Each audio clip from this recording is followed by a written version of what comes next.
Hello students, my self doctor सुंदर सिंह। आज हम बीएससी पार्ट फर्स्ट के सेक्शन सी के बारे में चर्चा करेंगे, जिसमें एवोल्यूशन वाला पार्ट शामिल होता है। तो एवोल्यूशन वाले चैप्टर में दो थॉट्स हैं। थॉट्स मतलब विचार है। एवोल्यूशन के बारे में एक बात है, चर्चा है। तो पहली जो थ्योरी है वो लामार्क, जो पॉपुलर वैज्ञानिक, प्रसिद्ध वैज्ञानिक लामार्क के बारे में सामने आती है। तो इनका पूरा नाम जॉन बैप्टिस्ट डी लामार्क नामक वैज्ञानिक कहा जाता है, जिन्होंने उपार्जित वंशागति लक्षणों को प्रतिपादन किया। एक्वायर्ड जो लक्षण हैं उनको दिया। एक्वायर्ड माने होता है कि अपने जीवन में प्राप्त किए लक्षण, जिन लक्षणों को हम जन्म लेने के बाद देखते हैं या प्राप्त करते हैं, उनको हम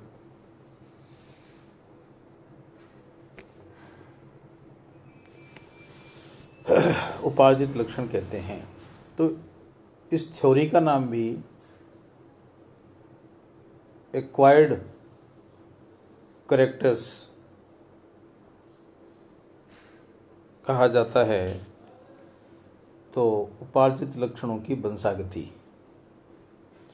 सन 1809 में लामार्क ने जैव विकास संबंधी अपने विचार अपनी पुस्तक फिलॉसफी जूलॉजिक में प्रकाशित किए थे। पुस्तक थी प्रसिद्ध इनकी। उपार्जित लक्षणों के वंशागति के सिद्धांत में कुछ बिंदु शामिल हैं। उन बिंदुओं के बारे में प्रकाश डालेंगे। पहला बिंदु जो अपन कहते हैं कि जंतु और पौधे आकार में जीवों के आंतरिक बलों द्वारा अनवरत वृद्धि करते हैं। जंतु और पौधे हैं वो इंटरनल जो फोर्स है उनकी, उसके द्वारा वृद्धि करते हैं। वातावरण और आवश्यकताएं। दूसरा पॉइंट अपन की बात करें तो वातावरण में रहने के लिए जंतु जीवन को सहज बनाने के लिए आवश्यकता अनुसार नए अंगों की उत्पत्ति व रूपांतरण कर लेता है। तो ये भी अपन सटीक जैसा लगता है कि भाई नए अंगों की उत्पत्ति और रूपांतरण वो कर लेता है। तीसरा पॉइंट है use and disuse of organs. अंगों का उपयोग और अनुपयोग का सिद्धांत। इसके अनुसार यदि किसी अंग का बहुत ज़्यादा उपयोग होता है तो वो अंग अत्यधिक विकसित हो जाता है, और इसके विपरीत यदि किसी अंग का लंबे समय तक उपयोग नहीं किया जाए तो वह अपहिरासित या डिजनरेट हो जाता है, रिड्यूस हो जाता है। इस सिद्धांत को उपयोगिता और अनुपयोगिता का सिद्धांत भी कहते हैं, यूज एंड डिसयूज। तो ये 3 पॉइंट इन्होंने रखे। तो इसके उदाहरण के रूप में अपन देखें कि यूज एंड डिसयूज के उदाहरण के रूप में अपन देखें तो जेब्रा जो होता है उसकी लंबी गर्दन होती है और वह अफ्रीका के जंगलों में पाया जाता है, अफ्रीका में मिलता है। और जिराफ की लंबी गर्दन और लंबी टांगें निरंतर अधिक उपयोग का परिणाम मानते हैं, क्योंकि जिराफ के पूर्वज जो थे उनकी लंबाई में समान से परंतु ग्रीवा छोटी थी। परंतु वातावरण में परिवर्तन के कारण घास की कमी होने लगी, तो इन्हीं वृक्षों से पत्तों को प्राप्त करने के लिए निरंतर खींचना पड़ा होगा, अर्थात इनका उपयोग अधिकतम हुआ होगा। परिणाम स्वरूप लंबी ग्रीवा और आगे के जो पैर हैं, आगे के जो पाद हैं, वो लंबे हो गए और उनका जन्म हुआ। लोहार निरंतर हथौड़े का उपयोग करता है, हथौड़े का उपयोग करता रहता है और इसलिए उनके हाथ की पेशियां विकसित और मजबूत हो जाती हैं। ये अपन प्रैक्टिकली देखते भी हैं। और तीसरा है जलीय पक्षियों के जालवत जो होते हैं, जो वेव होते हैं, पाँव के बीच में एक पतवार जैसी संरचना होती है जो उनको तैरने के काम करती है।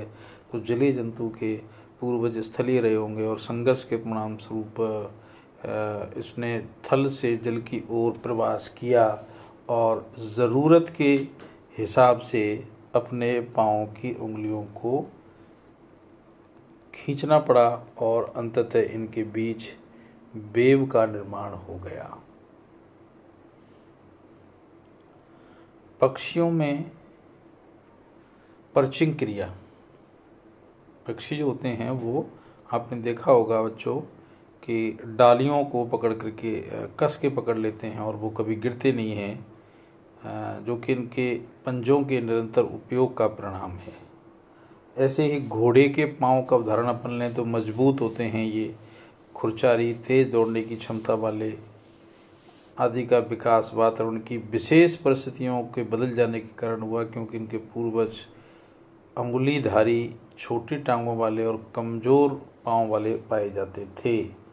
क्योंकि ये दौड़ना ज़्यादा किया, परिस्थितियाँ बदल गई, तो हो सकता है अधिक उपयोग आने के कारण ये अधिक काम में आए और मजबूत हो गए। अप्रयुक्तता का उदाहरण, दूसरा उदाहरण दें कि डिसयूज़ का उदाहरण, जिनको उपयोग में नहीं आते हैं।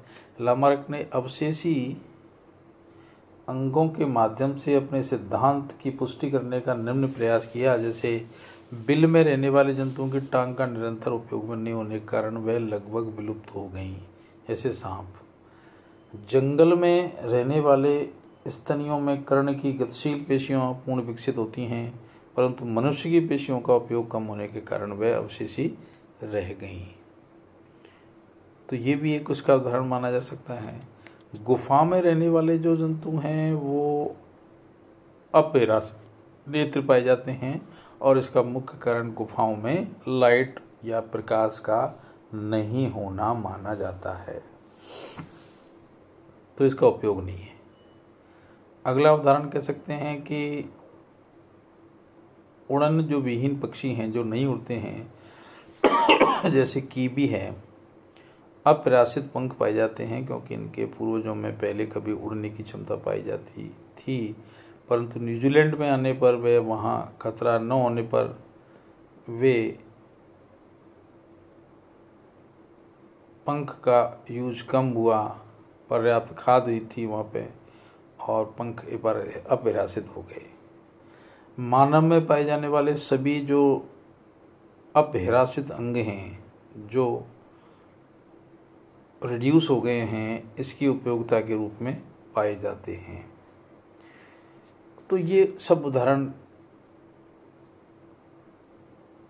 इसको पुष्ट करते हैं कि यूज एंड डिस्यूट का सिद्धांत था।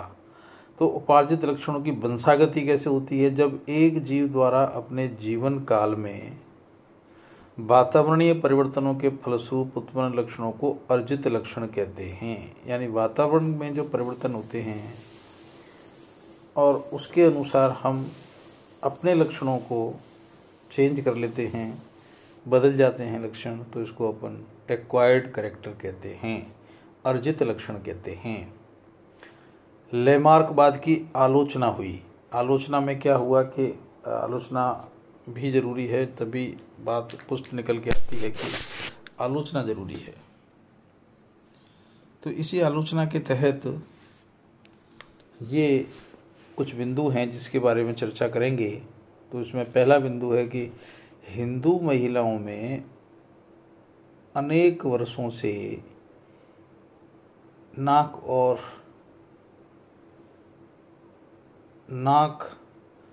कान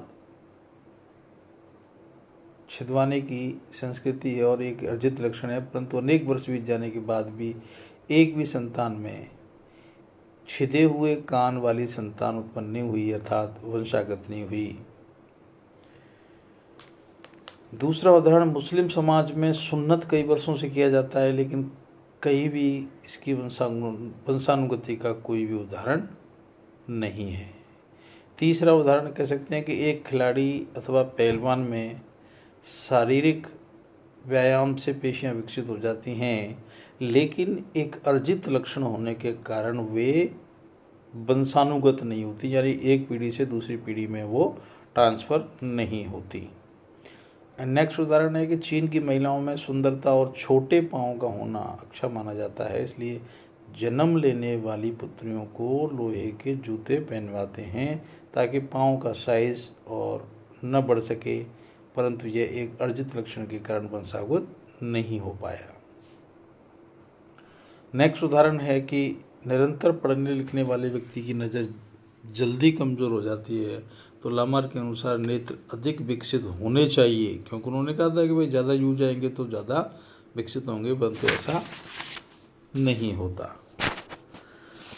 बीजमैन ने इस नियम की धज्जियां उड़ा दी और बहुत ही तीव्र खंडन किया। उसने चूहों की पूंछ लगातार 20 पीढ़ियों तक अपने प्रयोगों की पुष्टि करने के कारण काट दी, परंतु एक भी पीढ़ी में पूंछ की लंबाई में 1 इंच का भी फर्क नहीं पड़ा। यह प्रयोग ताबूत में कील ठोकने जैसा साबित हुआ। यानी बीजमैन ने अपने जनन द्रव्य की निरंतरता के सिद्धांत के खिलाफ बताया, क्योंकि युग्मक बनाने वाली सेल जनन सेल होती है जिसमें जनन द्रव्य होता है, वह दूसरे कायिक सेल में कायिक द्रव्य होता है। अतः केवल जनन द्रव्य वाली सेल दूसरी पीढ़ी में स्थानांतरित होती है, ना कि कायिक वाली सेल। तो इसने जेनेटिक्स का उपयोग करते हुए सिद्धांत को खंडन किया।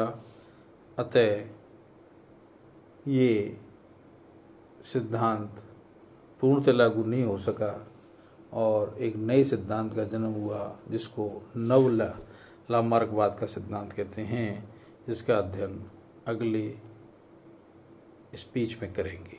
Thank you.